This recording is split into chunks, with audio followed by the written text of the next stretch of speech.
దీనివల్ల దశ దిశ రెండు మారాయి. అక్కడి నుంచి మీరు చూస్తే భారతదేశానికి biggest advantage technology. First mover advantage వచ్చింది. టెక్నాలజీ అడాప్ట్ చేసుకున్నారు. దాంట్లో నా రోల్ కూడా 1% 0.5% ఉంది. దాన్ని నేను గర్వపడుతున్నా. అది కూడా చేయగలిగా. మూడోది వచ్చే కొందికి విండ్ ఫాల్ గెయిన్గా డెమోగ్రఫిక్ డివిడెంట్ వచ్చింది.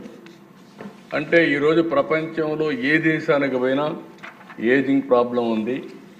అందులో ఎక్కువ మంది యంగ్స్టర్స్ ఉండే ఏకైక దేశం ప్రపంచంలో భారతదేశం.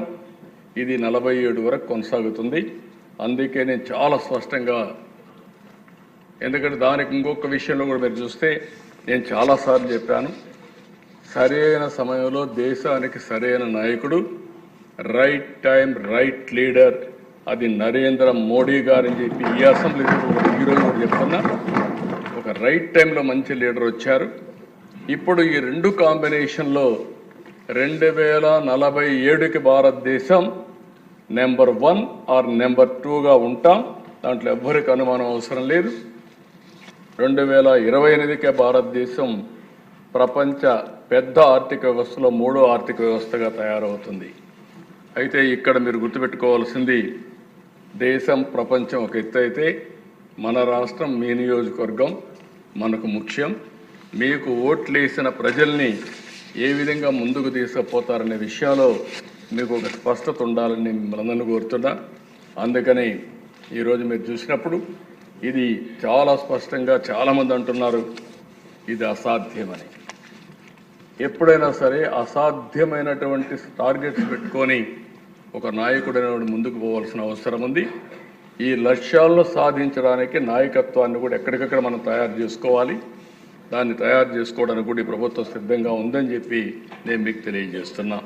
నెక్స్ట్, ఈ టార్గెట్స్ మీరు చూసినప్పుడు డెమోగ్రఫిక్ ప్రొఫైల్ మనం ఇప్పుడు 5,30,00,000 కరెంట్లని వేశారు. దానికంటే తగ్గాం, 5 కోట్లే ఉన్నాం. అయితే అది 5,80,00,000కి పెరగాలంటే పాపులేషన్ మేనేజ్మెంట్ ఉండాలి. అది కూడా నేను ఎక్స్ప్లెయిన్ చేస్తాను. అదే సమయంలో ఇప్పుడు 72% లిటరసీ ఉంది. దాన్ని 100% రీచ్ కావాలి. ఈరోజు మీరు చూస్తే 23, 24 14,22,000 కోట్ల రూపాయలు జీఎస్టీపీ. అది 2.4 ట్రిలియన్ 305 లక్షల కోట్ల రూపాయలు. Life expectancy as on today 70.6 సంవత్సరాలు ఉంది. అది 85 సంవత్సరాలకు పెరగాలని ఒక టార్గెట్ పెట్టుకున్నాం. అదే సమయంలో female labour force participation rate చూస్తే 45.8% ఉంది. అది 80% తీసుకెళ్లాలని. జెండర్ ఈక్విటీ ఒకటి.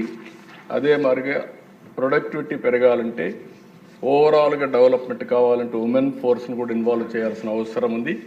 వాళ్ళకు కూడా ఆ గుర్తింపు రావాలి, ఆ గౌరవం రావాలి. అందుకని చాలా స్పష్టంగా పెట్టుకున్నాం. ఇంకొక పక్కన ఏదైతే పర్ క్యాపిటల్ ఇన్కమ్ 55 లక్షలు. ఇంకొక పక్క అర్బన్ పాపులేషన్ తక్కువ ఉండే రాష్ట్రం మంది. ఆ అర్బన్ పాపులేషన్ 36% ఉంది. అది 60% చేరాల్సిన అవసరం ఉంది. అదే మరి అన్ఎంప్లాయ్మెంట్ రేటు కూడా ఇప్పుడు 4.1%, 11 సెన్సస్ ఇది 2% ఉండాలని. ఇంకో పక్కన ఎక్స్పోర్ట్స్ కూడా చాలా 1.68 lakh crores ఉంది. దాన్ని 39,12,000 తీసుకుపోవాలని చెప్పి టార్గెట్ పెట్టుకున్నాం. ఇది కాకుండా వేరియస్ సెక్టర్స్లో సర్వీస్ సెక్టర్ ఎట్టుండాలి, లేకపోతే ఇండస్ట్రీ ఎట్టుండాలి, లేకపోతే అగ్రికల్చర్ ఎట్టుండాలి, అవన్నీ కూడా డీటెయిల్స్ అన్ని వర్కౌట్ చేస్తాం. అవన్నీ కూడా అమలు చేసేటప్పుడు మీకు ముందుకు వస్తాయి. నెక్స్ట్, ఇక్కడికి వచ్చినప్పుడు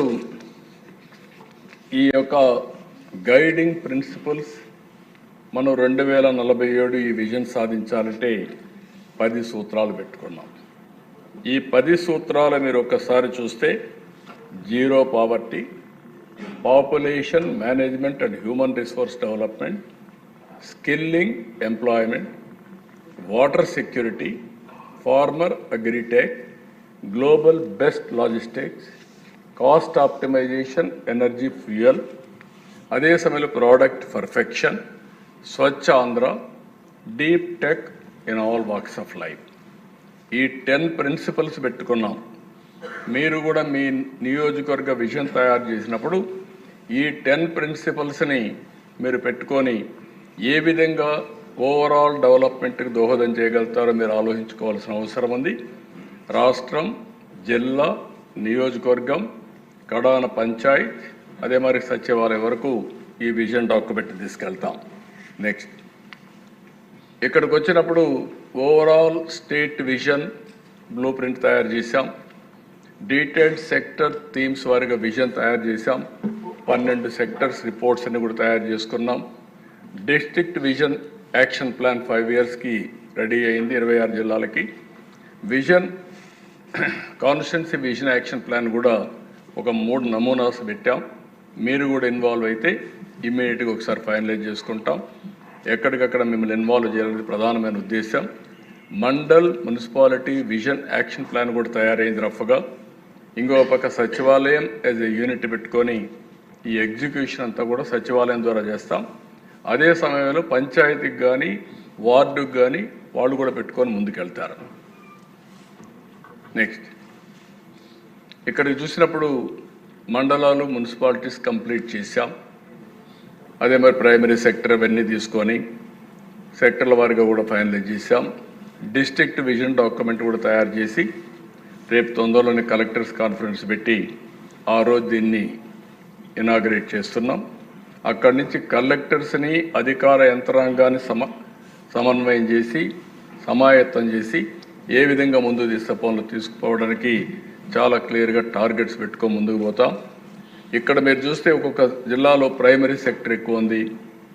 ఇంకో పక్క కొన్ని మేజర్ ఇన్ఫ్రాస్ట్రక్చర్, ఇండస్ట్రియల్ కారిడార్స్, ఇలాంటివి ఏమేమి అవసరమో వర్కౌట్ చేయడం. ఏది చేసినా ఆ జిల్లా ఆర్థిక పరిస్థితులు ఈరోజు ఎక్కడున్నాం, ఏ విధంగా వారికి కొన్ని జిల్లాల్లో చాలా వరకు మీరు ఒకసారి చూస్తే పర్ క్యాపిటా ఇన్కమ్ కానీ జిఎస్టిపి కానీ చాలా తక్కువ గ్రోత్ ఉండే జిల్లాలు ఉన్నాయి. ఇంకొక పక్కన మారిన ఆర్థిక పరిస్థితులకు అనుగుణంగా మీరు చూస్తే రాయలసీమలో నీళ్ళు వచ్చిన తర్వాత ఒకప్పుడు రాళ్లసీమని ఎడారిగా మారిపోతుంది అనుకున్నారు. ఈరోజు నేను గర్వంగా చెప్పగలుగుతున్నా, రాయలసీమ రతనాలసీమగా తయారవుతుందని అనుమానమే అవసరం లేని అలాంటి పరిస్థితికి వచ్చాం. హార్టికల్చర్ హబ్గా తయారవుతా ఉంది. ఇంకో పక్కన పవర్ మొత్తం జనరేట్ చేయాలంటే సోలార్ వచ్చిన తర్వాత రాయలసీమ సోలార్, విండ్, పంప్డ్ ఎనర్జీకి కేంద్ర బిందువుగా తయారయ్యే పరిస్థితి వస్తుంది. ఇవన్నీ గేమ్ చేంజర్. ఆ విజన్ మనం ఇవ్వగలిగితే, అవన్నీ అమలు చేయగలిగితే మనం ఎక్కడికో నేనే చూశాను. ఒకప్పుడు అనంతపూర్ కరువు జిల్లా, నేను సమైక్య ఆంధ్రప్రదేశ్ చూసేవాడిని. నాకు 2 జిల్లాలు ఎప్పుడూ ఒక సవాళ్ళుగా ఉండేటివి. కడప జిల్లాలో నీళ్లు ఉండేటివి కానీ అనంతపూర్లో తక్కువ వర్షపాతం పడేది. రెండోది మహబూబ్నగర్ కూడా పక్కనే కృష్ణా నది పోతుంది కానీ నీళ్లు ఉండేటివి కాదు. ఈ రెంటిపైన ఎక్కువ కాన్సన్ట్రేట్ చేశాం. కొన్ని జిల్లాలు ఉన్నాయి, ఈరోజు విజయనగరం ఉంది, నీళ్లు ఉన్నాయి. శ్రీకాకుళం ఉంది, నీళ్లు ఉన్నాయి. ఆదిలాబాద్ ఉండేది, నీళ్లు ఉండేటివి కానీ అభివృద్ధి తక్కువ ఉండేది. అక్కడ చైతన్యం కారణం. అలాంటి అనంతపూర్ జిల్లా ఈరోజు ఆర్థిక వ్యవస్థలో మీరు చూస్తే 26 జిల్లాలో 5వ స్థానానికి వచ్చామంటే రేపు ఎల్లుండి ఫస్ట్ స్థానానికి వచ్చిన ఆశ్చర్యం లేదు. ఏదైతే అగ్రస్థానంలో ఉండే ఈస్ట్ గోదావరి, వెస్ట్ గోదావరి ఇలాంటి జిల్లాలు ఒకప్పుడు దేశానికి అన్నదాతగా పేరుగాంచినటువంటి అన్నపూర్ణగా ఉన్నటువంటి ప్రాంతాలు కూడా ప్యాడీ